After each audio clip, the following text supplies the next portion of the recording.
కోడిగుడ్లు tomato curry చేసే విధానం ఈజీగా మీకు చూపిస్తాను చూడండి. ముందుగా కోడిగుడ్లు బాయిల్ చేసుకోవాలి. కోడిగుడ్లు టమాటో కర్రీ ముందుగా ఒక ప్యాన్ తీసుకున్నాను. ఒక గరిటెడు నూనె వేస్తున్నాను చూడండి. బాయిల్ చేసిన కోడిగుడ్లు నూనెలో వేపుకోవాలి. కొంచెం దోరగా వేపుకుంటే బాగుంటాయి. చూడండి, కోడిగుడ్లు వేగిపోయాయి. ఇవి తీసి సపరేట్ పెట్టుకోవాలి. చూడండి, వేపిన కోడిగుడ్లు ఇలా సపరేట్ పెట్టుకోవాలి. ఇప్పుడు ఇదే నూనెలో ఉల్లిపాయ పచ్చిమిరపకాయ ముక్కలు వేయాలి.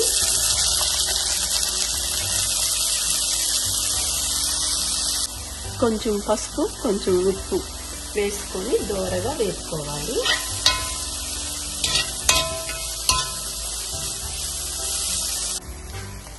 చూడండి, ఉల్లిపాయ ముక్కలన్నీ కూడా వేగిపోయాయి. ఇప్పుడు దీంట్లో నేను టమాటోస్ వేస్తున్నాను. ఒకసారి శుభ్రంగా కలిపేసుకోవాలి. కలుపుకున్నాక ఒక 10 నిమిషాలు చిన్న మంటగా మగ్గాలి.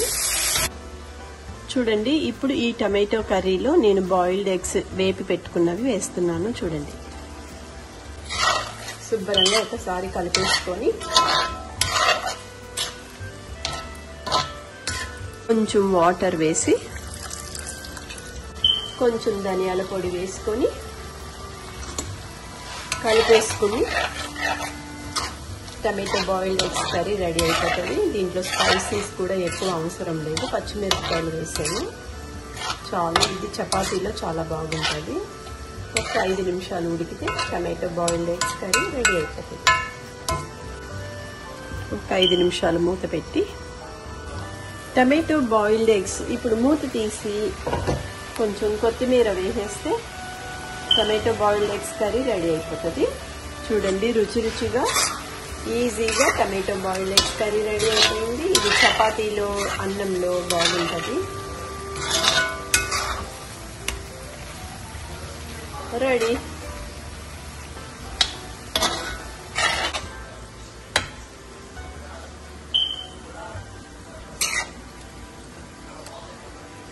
అక్షయ్